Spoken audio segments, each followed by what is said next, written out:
എല്ലാവർക്കും നമ്മുടെ പുതിയ വീട്ടിലേക്ക് സ്വാഗതം. നമ്മൾ ഇന്നത്തെ വീഡിയോയിൽ ഗാർഡനർ അതുപോലെ തന്നെ വാച്ച്മാൻ ഒഴിവുകളിലേക്ക് ജോലി ചെയ്യാൻ പറ്റുന്ന ഒരു അവസരത്തെ പറ്റിയാണ് പറയുന്നത്. വീഡിയോ കിടക്കുന്നതിന് മുന്നേ നമ്മളെ ചാനൽ ഇതിട്ട് കാണുന്നവർ ചാനൽ സബ്സ്ക്രൈബ് ചെയ്തേക്കുക. അതുപോലെ തന്നെ വീഡിയോ ഇഷ്ടപ്പെട്ടിട്ടുണ്ടെങ്കിൽ വീഡിയോ ലൈക്ക് ചെയ്യുക, മാക്സിമം ഷെയറും കൂടെ ചെയ്തേക്കുക. അപ്പോൾ ഇൻ്റർവ്യൂവിൻ്റെ ബേസിലുള്ള ഈ വേക്കൻസീസ് വന്നിരിക്കുന്നത് ബാങ്ക് ഓഫ് ബറോഡയിലാണ്.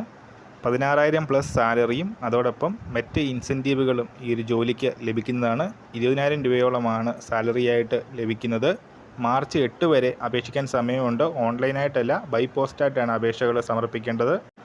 കരാർ നിയമനമാണ്. അതുപോലെ തന്നെ പേഴ്സണൽ ഇൻ്റർവ്യൂവിൻ്റെ ബേസിലായിരിക്കും സെലക്ഷൻ നടക്കുന്നത്.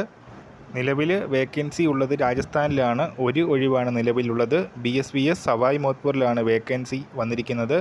അപ്പോൾ ഇൻട്രസ്റ്റ് ഉള്ളവർക്ക് ബൈ പോസ്റ്റായിട്ട് അപേക്ഷ സമർപ്പിക്കാവുന്നതാണ്. ബാങ്ക് ഓഫ് ബറോഡയുടെ ഒഫീഷ്യൽ വെബ്സൈറ്റിൽ നോട്ടിഫിക്കേഷൻ കാണാൻ സാധിക്കുന്നതാണ്. അപ്പോൾ ഇൻട്രസ്റ്റ് ഉള്ളവർ അപ്ലൈ ചെയ്യുക. ഈ കാര്യം നമ്മൾ ഇന്നത്തെ പുതിയൊരു വീഡിയോയുമായിട്ട് ഉടൻ തന്നെ കാണാം.